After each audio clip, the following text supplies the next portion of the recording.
JT with the EAD here. I just wanted to give you a quick update. As you know, the EAD10 has been a great lifesaver for me. I love the fact that my drum mix is the same every night. You'll notice I've put tempos in here now for each of the songs, so I can just go back and get reference clicks to start off every song. I use the foot pedal to turn the click on and off. We may just start it out with a click and may keep it on the whole song, depends. I get enough of a little stage volume, but I get a lot of drums and just enough to kind of make it good. I control the volume, and with some in-ears that isolate the sound. These are kind of the foamy earplug type ones. They've worked really well. They isolate a lot of the ambient stage noise, and I just get more of the mix of what I need. The addition to this now is an AG mixer. I used to have an MG mixer, which is the analog. This is a digital mixer, so a couple advantages of that. First of all, there's a free app. I believe it works both for Android and iOS. And what that allows you to do is customize this mixer without having all the knobs. I can pan channels, I can customize EQs and voices. They even have guitar modeling amps built into this if you play guitar.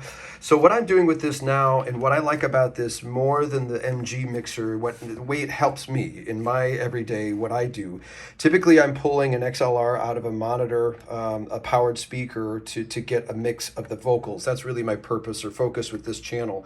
And with the AG mixer, they have compression built in. So if the singer really starts to get after it, or if I really belt it out, whatever happens, it actually squeezes the channel. So what I can do is I can set the gain pretty easily, and then I don't have to ride the fader all night. If somebody gets into it, it squeezes it just enough so it's a great mix the whole night. I don't really have to touch this. So I really appreciate this. If you get the AG06, and this is the older version, they have newer versions with a USB-C in the back, AG06, AG03, either one, they're both, the new and the old are great.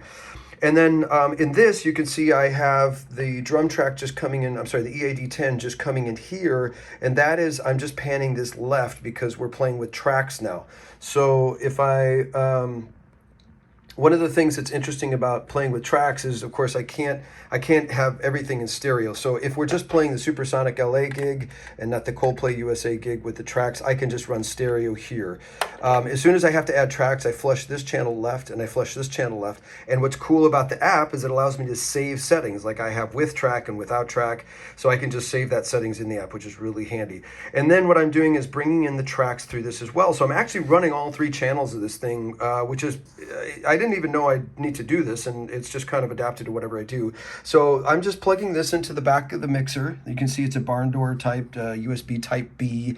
The newer one's a USB type C, and I am running a separate power source just for safety, for basic reasons. And then I'm just plugging this lightning cable into the app, and we're running Backing Tracks 3. It's a great little app. This, if you have just a few tracks, it's free, but if you have to add other tracks, it's really cool. Starts and stops the songs, shows you tempo, all sorts of good stuff. But what I really like about this is I can bring in both the vocals and the drums and the tracks for my ears. And then what I'm doing is flushing all of that left, or panning all of that left. And then I have a right signal, the right signal that's coming out of this, the tracks that need to go to front of house just go out the right.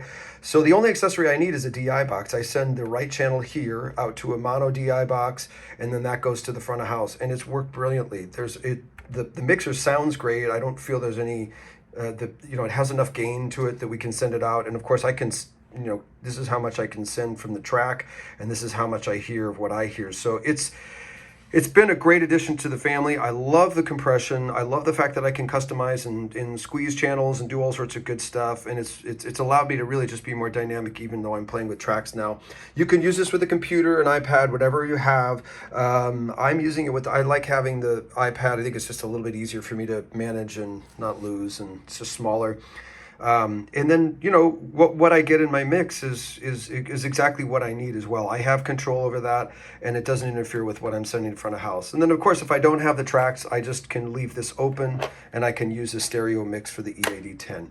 But that's how I'm using the AG03. It's been a lifesaver. It's great. It has a free app. You can go check it out. You don't even have to purchase it. Just go check it out. And the EAD10, if you haven't played with this, you're missing so much of your acoustic drums just playing with earplugs or whatever you've got, those noise-canceling headphones. Go ahead and try this sometime, because it is a great tool to just hear your acoustic drums and control the volume.